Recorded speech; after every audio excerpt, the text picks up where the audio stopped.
Hello, everybody. Welcome to my channel.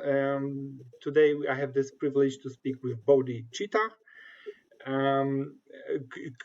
Short background to viewers who are not familiar with my content. I'm running a foundation focused on promotion of mental health balance. And via this foundation, I'm making interviews. This is the behind the curtains of life, where I speak with people who I like to get inspired by, who I like to listen to, whose history I find inspiring, and I think that you, the viewers, will also find inspiring. Short backstory how we've actually met. I think we had some mutual friends on Facebook through Effective Altruism, and as I remember, I just added you to as a friend, and we just started talking, and it was I think a few years ago. We just I like really the energy from you. But for people who don't know you, could you enlighten us and tell us a little bit about yourself? Yeah, happily. Thank you. Thank you for inviting me to be here and for honoring me with this friendship and this invitation that we've been a part of the last couple of years. Yeah, a bit about myself. So I'll start in the present. So right now I'm just coming back from 6 months in India, where I officially became a monk, a Rinzai Zen monk, but from India. So a Buddhist monk. That's what I just came back from a couple days ago, this 6 months of training. And for the last 5 years, I've been pursuing Buddhist monastic training, mainly with a community, an organization called the Monastic Academy, and 2 different locations, one in Canada, one in the United States. Mainly just the United States one for these days. That's where my main teacher is. So 5 years of monastic training. It started around COVID. And then before that, I was involved in effective altruism for about 3 years, quite involved in building the community there. And before that, I studied philosophy in school, among many other subjects. And I think that's where I first really got interested in positive psychology and many other areas that bridge up with mental health. That's very yeah. Do you want to add anything else? And I was born in Toronto, and that's where I am now, Toronto, Canada. You are the second person from Canada. Zoe, the first altruism lady, was also from Canada. I think she was also from Toronto, but I don't want to. I don't really want to. Sorry, Zoe, but yeah. For my little bit maybe background about myself, why I'm actually interested in also this Eastern philosophy. I don't know really. I mean, I've read Eckhart Tolle. He ran a book. I've read. I was interested since I remember, since my adulthood, about with this different way of thinking. About mainly what my interest results around this non-attachment, like being here and now. And I have 2 questions right now. First question: what motivated you to drop from this typical Western Canadian lifestyle of rat race, becoming I'm not maybe not rich, but having this career? What made you to do this? Because from my experience, and as I speak with some people, they all sometimes when they have crises, they dream about what I would like to just drop everything and go to something like this. And what made you to pursue actually this path? I won't say career, but path of life. There are many different stories I could tell and many different points I could look at. One of them to start with is when I was younger, when I was a teenager in grade 10 in Canada, so about 15 or so years old. I had this kind of spiritual, I wouldn't have used that word at the time, no way, but like this kind of spiritual shift from just being part of and identified with a group of friends. We would just play video games and use our time and for entertainment, basically, for feeling good, for hanging around, having fun, entertainment. And there was a repetition to that way of living, just the same thing every day, just hanging out at lunch, playing video games, chatting, playing a little music, and just became this rhythm and this cycle.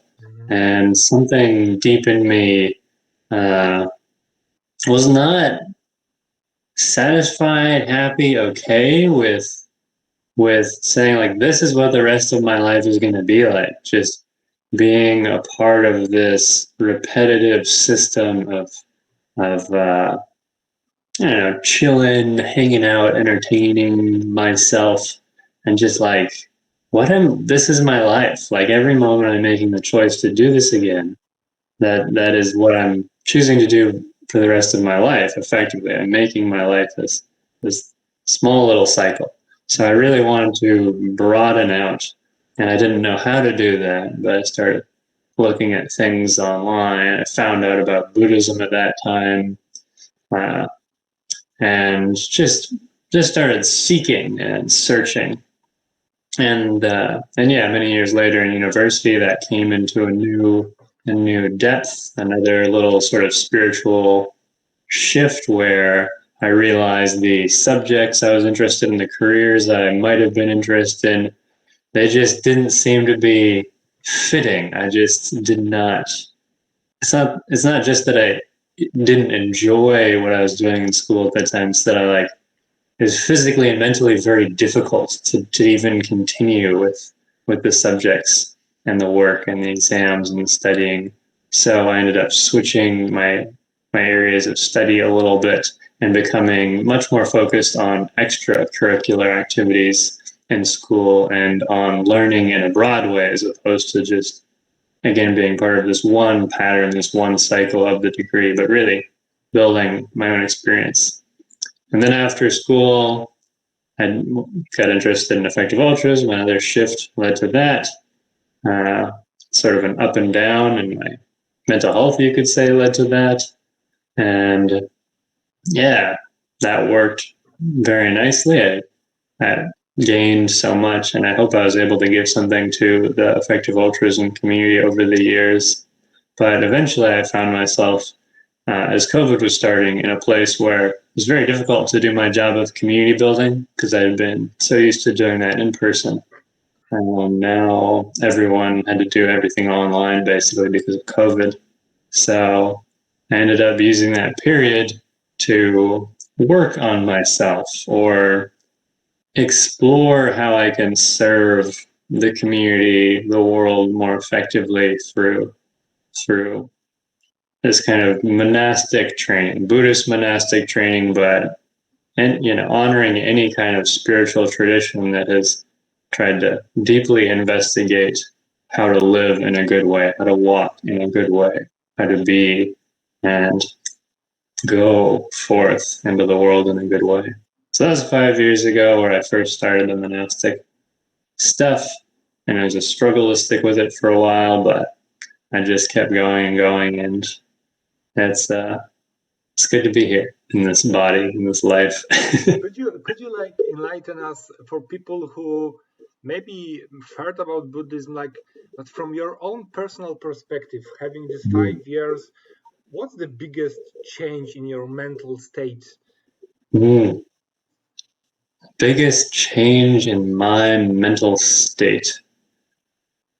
First answer that comes up in a clear way is I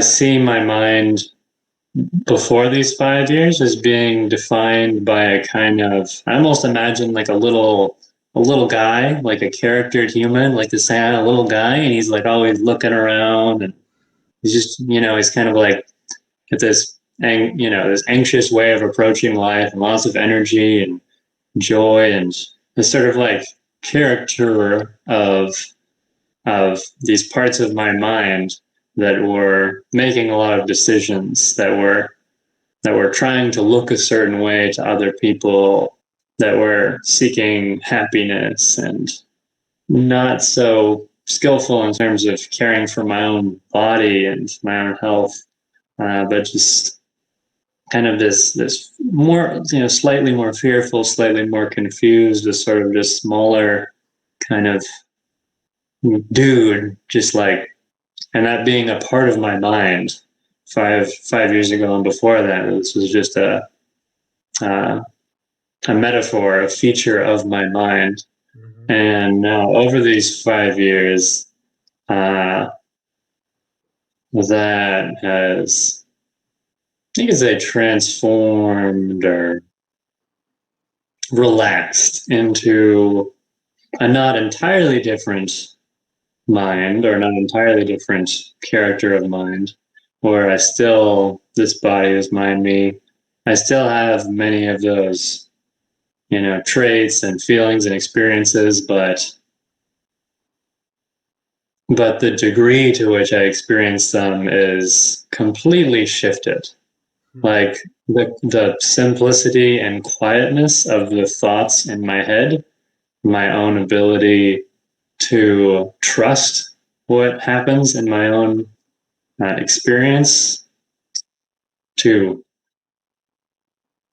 listen to thoughts, not to push them away and reject them and say, no, bad mind, bad thought, bad body, but also not to just be completely veiled by them and within them and identified with them. Like I am identified as a person who needs to perform well in this area, who needs to run this event, who needs to hold a certain, you could say, cultural, religious identity view. All of that, there's a lot more relaxation, dissipation, but not getting rid of anything that was there before. Just simply getting to almost massage it, getting to know, with the attention, with awareness, massaging it, getting to know it, so that it can simply abide. So, if you were to, I know that maybe this could be a difficult task, but for you, if you could, like, maybe not in one sentence, but like summarize the whole philosophy of Buddhism for people who are not like professionally, maybe they've read something, but you are like the embodiment of someone who took to your personal life these teachings. So if you could, like, for me, for other people listening to us, tell what is like the gist of Buddhist approach to everything, basically. A term I'm using from my teacher is trustworthy and untrustworthy as a translation of a Buddhist term. So the one sentence is Buddhism is about that teaching of the Buddha, which is there is untrustworthiness, normally translated as suffering or pain or instability. And there is an end to that very same untrustworthiness, pain, instability, dissatisfaction. So that's interesting, because I've always ended on this understanding of Buddhism as that everything is suffering, and I didn't really understand it, but you put it in this world of trustworthiness and untrustworthiness. So it's like, so what I understand is that if I don't trust things, I will suffer. Is this like about going with the flow, with, like, taking the universe, my experiences as they are, and trusting the process? Am I good? Am I interpreting this well, or am I totally wrong here? I would say, through your own experience, you will through Buddhist practice, and how much can we get done in a few seconds or a few minutes? This call, who knows? Maybe a lot, maybe not so much. But through your own experience, you can come to answer the question of is this teaching of the Buddha correct? Is it trustworthy? Is it useful? Is it effective? Another way, there are so many ways to translate these Pali and Sanskrit terms into English, but another, maybe a simpler way is the Buddha taught problems and the end of problems. Mm-hmm. Suffering and the end of suffering. That's the most common translation, but using other words can be helpful, I think, in illuminating. Yeah. From my experience of meditation and like being this like more spiritual person, I was also raised in, you can say, like Western culture, where I had to proactively learn this different way of thinking. I think similarly to what you said. When I was adult, I just got interested. I was meditating a lot with some Haris, waiting for his application. Now I'm just like doing this on my own. I'm just like trying to, for me, basically this meditation is about, first of all, not being attached to things. So this is like, and what I also found maybe some connections with what you said about this trust and being nervous. For I think around a year, I trust the process. I'm also interested in process philosophy. This, I don't know if you are familiar with process philosophy, but it was created basically like a counter philosophy to current scientific paradigms, where everything, it was Whitehead's who created this.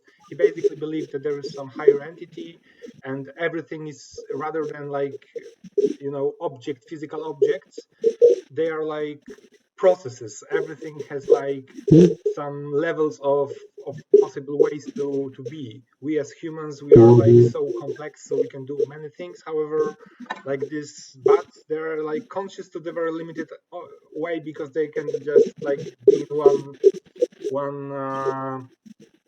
one form. So what I'm going at is that I was also a very anxious person. I still am, of course.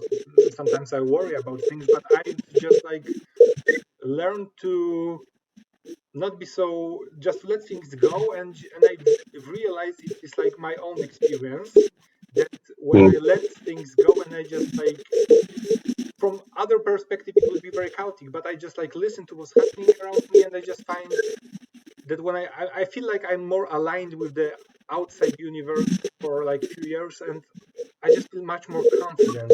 I'm much less worried about things. Yeah, so I don't know if you want to like comment on this, or I just like wanted to, yeah, this is my train of thought here. It ends here. So yeah, if you have something to say, please.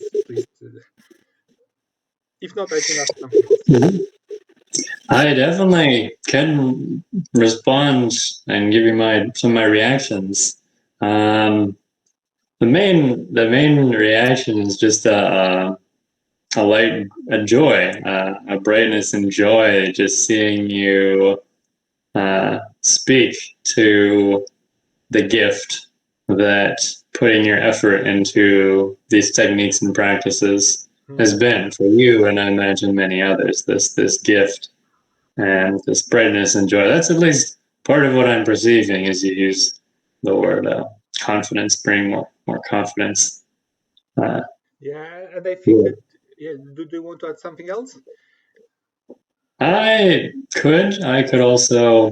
I'm very happy to hear what you have to. Because I'm thinking that one of the biggest problems in our times is that I'm talking about this because I want to become more influential with my thinking. I want to like spread this on my own terms. Like, I'm not a Buddhist per se. However, I am a spiritual person. I do find a lot of value in these Eastern teachings.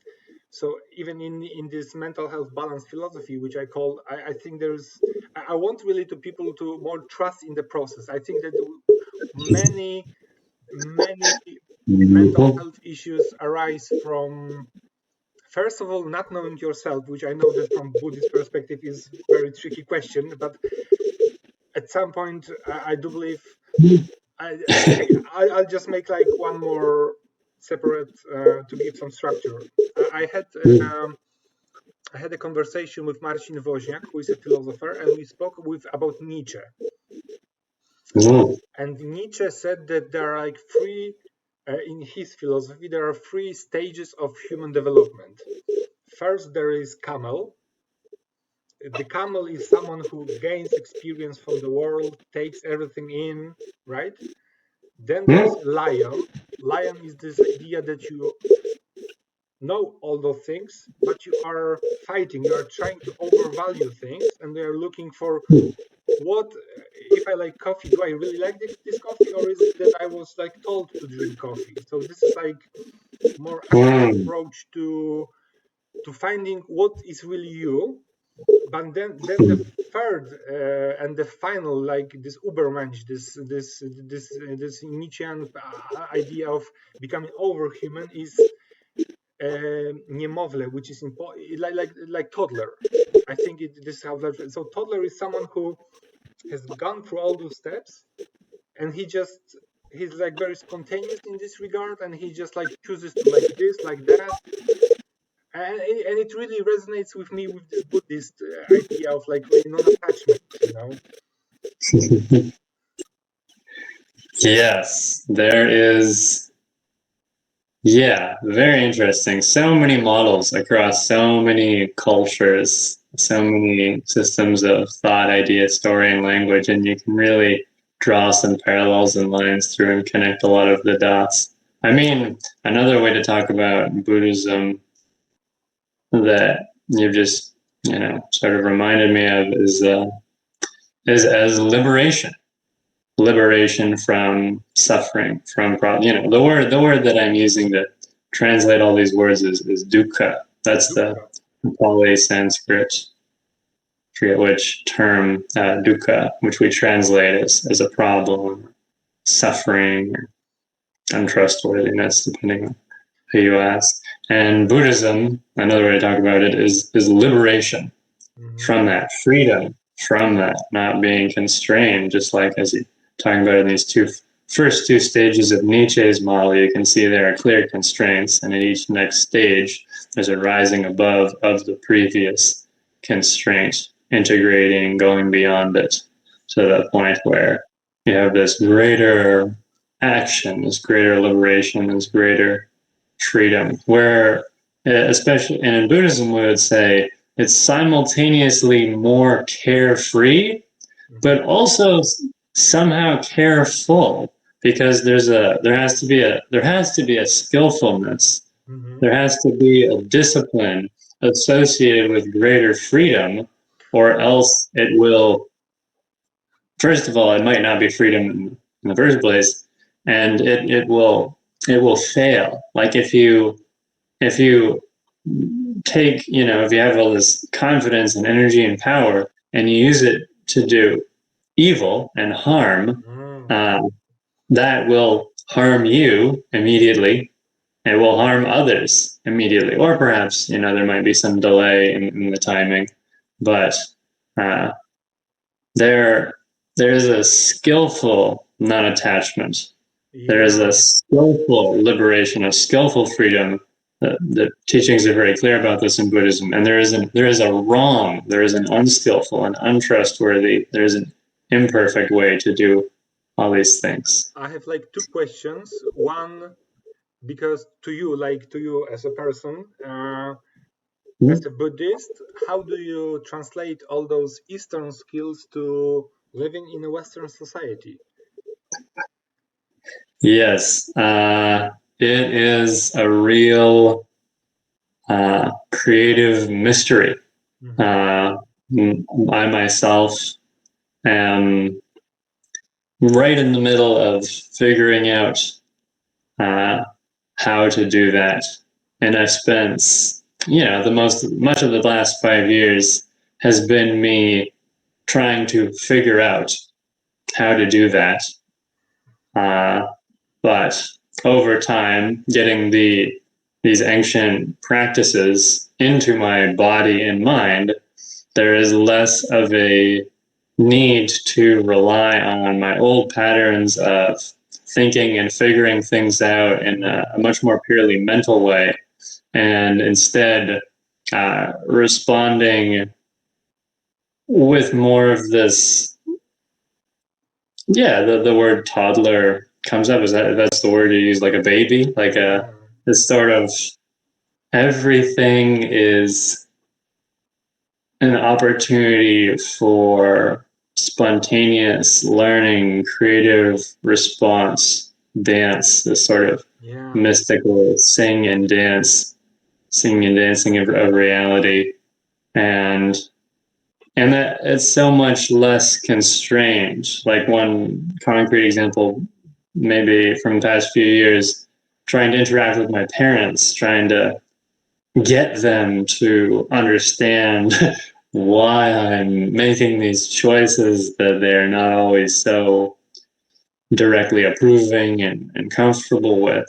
My parents are very supportive, but they also have their concerns and their questions, and they raise them. I spent so much time trying to almost manipulate the relationship to show them a particular thing, to get them to understand, to change their mind. Whereas now there is more of an okayness, a relaxation, a comfort with my own way of living, of bringing forth the teachings, of not needing to rush, not needing to say, okay, I've been a Buddhist now for 5 years or whatnot. I practice the Buddhist teachings. It's time to teach the world. Instead, it's this sort of deeper humility of, wow, I've really just barely gotten started compared to my teachers and many members in these communities. And there's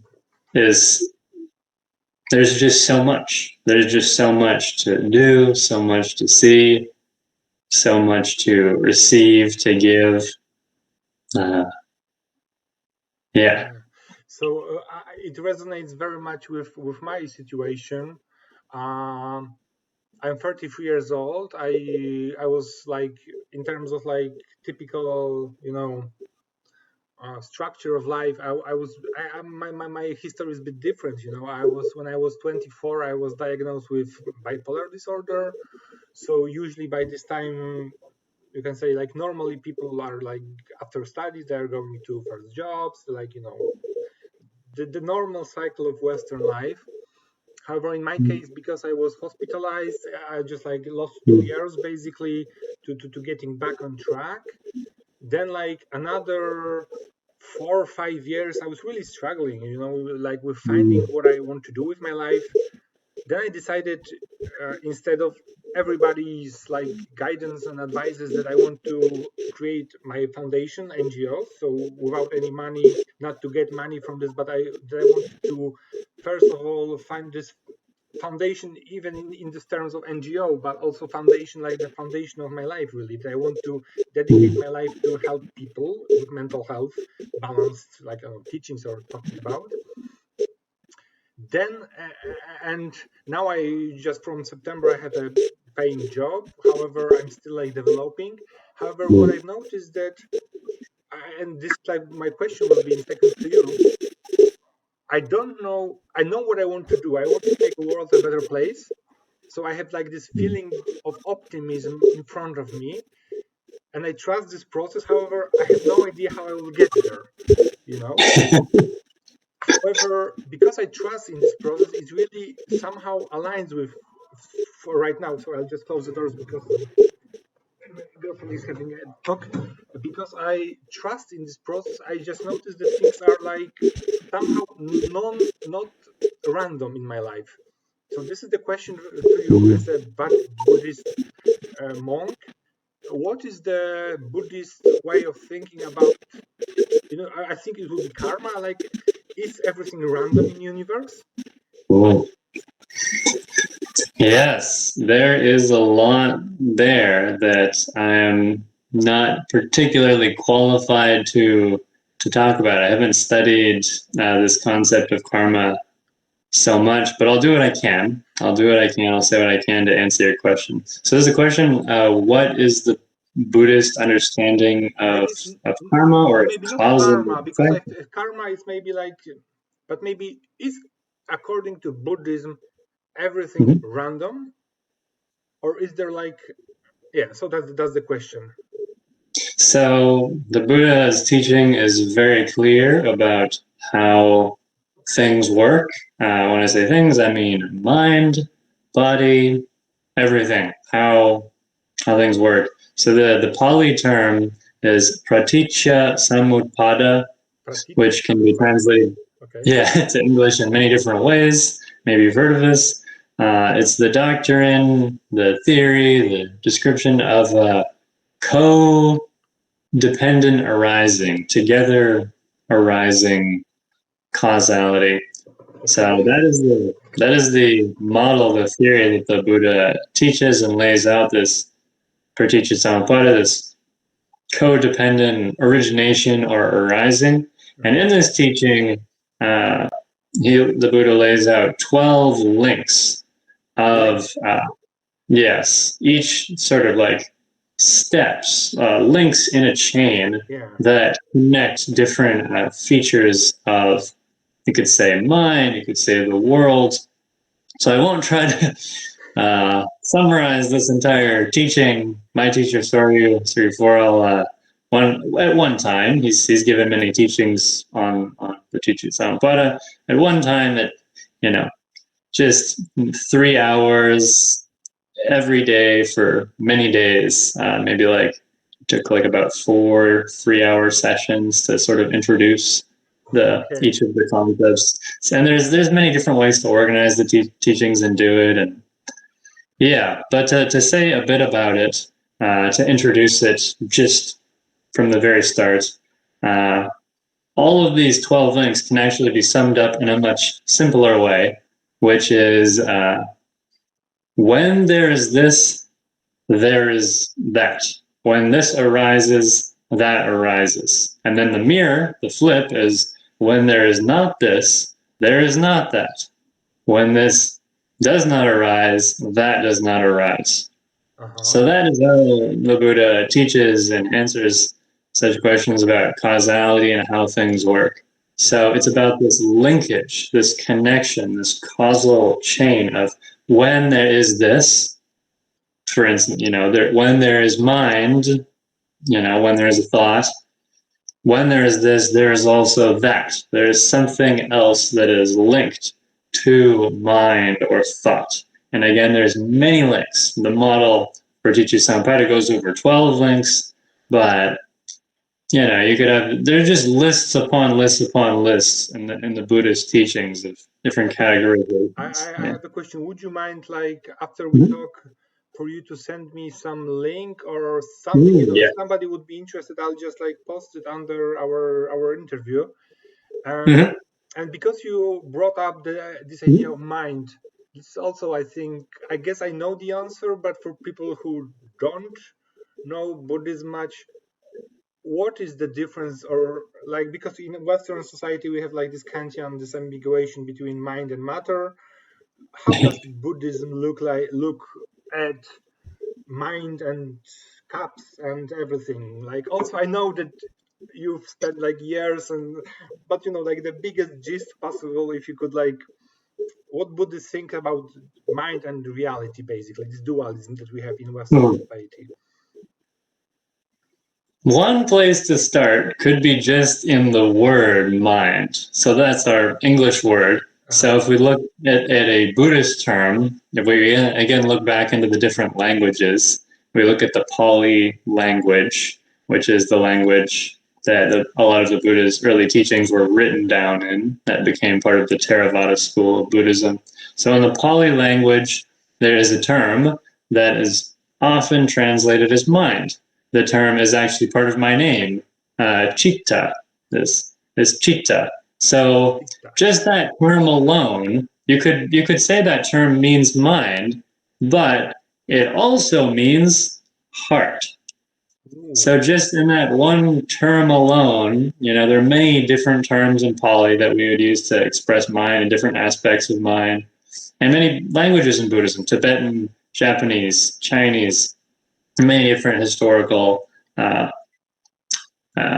writings down, speakings of these teachings. But just to look at this one old word that happens to be part of my recently received name, Chitta, very common word in Buddhist, very common Buddhist term.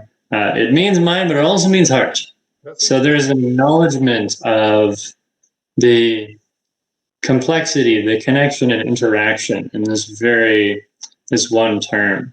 And I also would be remiss if I didn't give you some more lists. So, and the Buddhist teachings, one of these many absolutely robust, amazing teachings that you could study for days, months, years, decades, is we translate to English as the 5 aggregates. The first one being, and I'll just list them quickly. The first is form. That's one way to translate to English. Another one. The second one would be, you could say, feelings or sensation.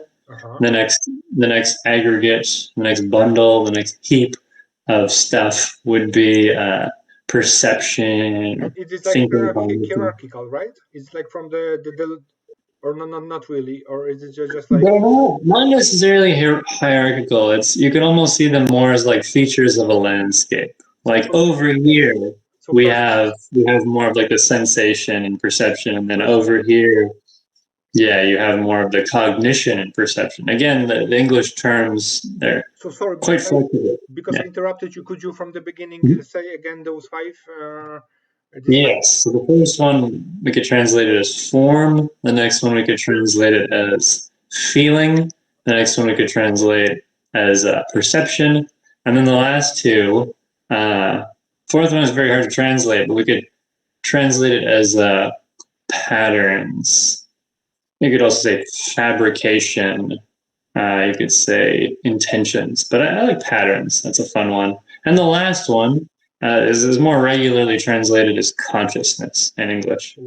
So just in this list I've given you, a lot of scholarly, a lot of Buddhist work would say that one way to define mind is as feeling, perception, patterns / intentions, and consciousness. All of that is what makes up mind. And then form is what makes up body. And these are linked, these are interacting with each other, they depend on each other, they mutually lead to each other, and there's links even between those. So that's one way to answer the question.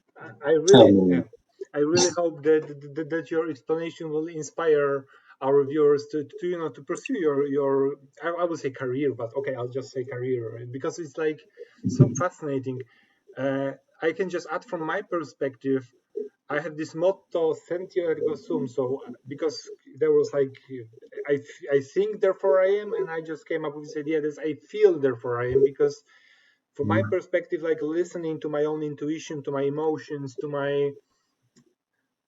to all the signals that I get from this consciousness. However, I'm using different terms. Like I do not mean the same thing as consciousness as a Buddhist teachings, but I would say that from my perspective, like to have a well maintained mental health balance, I'm really trying to get attuned with what I feel, how I feel, like to look at this, and because I think that one of the biggest problems in our culture is that we forget about ourselves. We forget that we should really nurture ourselves. We should really listen to our heart, right?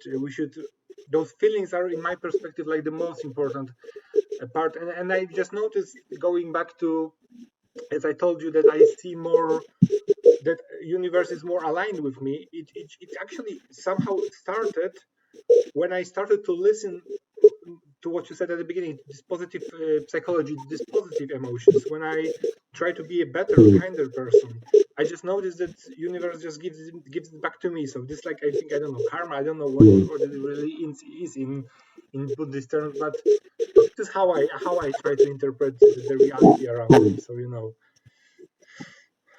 Yes, it's one thing to talk about these teachings, to have all these words, to make decisions based on all of this, but another word that's extremely important in Buddhism is sarana. Sarana often uses the term tisarana, which is triple refuge, or just sarana is just, if I'm getting that right, is refuge. So yeah, it's one thing to talk about positive psychology or Buddhism or whatnot, but it's so beautiful to be able to actually live within, be protected by, to take refuge in these teachings, these practices, this sense of, okay, Buddha, whatever, he said a bunch of stuff. It's another thing to say, what the Buddha said, I for myself can confirm or negate. I for myself can verify or falsify. I for myself can say, this is a good way to describe what the mind is. This is a good way to act with the body. This is a good way to enter into a state of practice or to build a community, to know for ourselves, to be able to take refuge in ourself in these ways and take refuge in the teachings. That is how we directly realize the teachings of the Buddha. How is it again? This Sanskrit word. How is it to this refuge? How does it? Yes, the way. So it's normally used as Tisarana.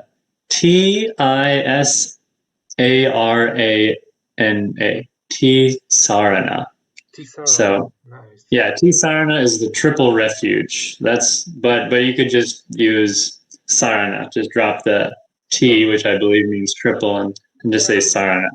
From my perspective, for what I want to teach people and to embrace them is to exactly what you said, because I used to be raised as a Catholic, so there was like this one guy who was telling us what to do.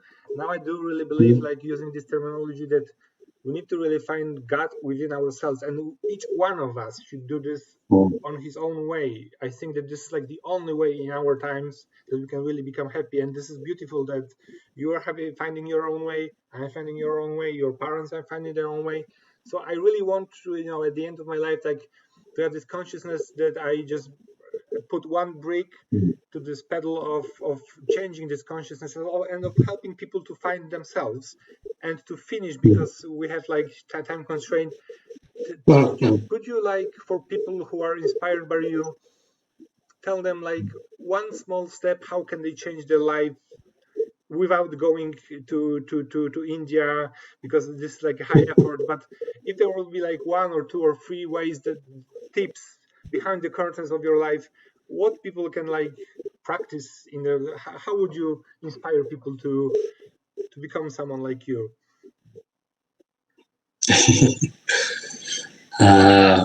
If that is the case, that there are people such like that, then maybe one thing I will say to them is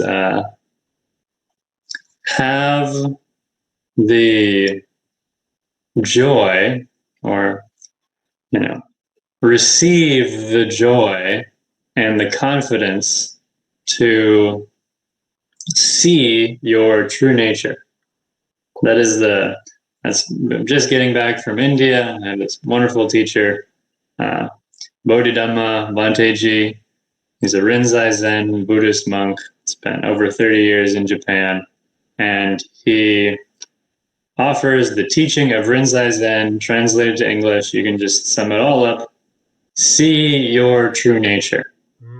But that is very difficult. So I invite anyone here listening to particularly receive, to find, to be curious about, be open to the joy and the courage and the bravery that is associated with looking for your true nature.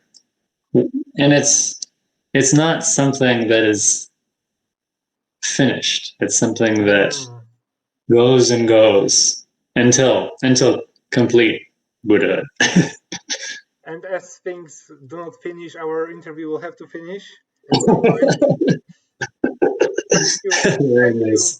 Thank you very much for this opportunity to talk with you. I will link under our interview the links that you will provide for people to get inspired by. And if you have any closing statements, this is the time for you to say. You can, I don't know, say hi to somebody, or just like, I don't know, you can just like, yeah, I don't know. The floor is yours. If not, we can just like wrap it up. Yes, thank you so much for having me on the show, my friend. Thank you to anyone listening, for sharing your life, your attention with us.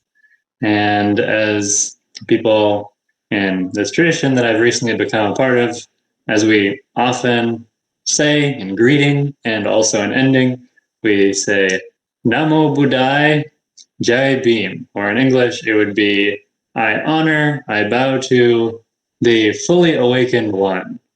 I bow to the fully awakened one. And the other one would be Jai Bhim, or yay,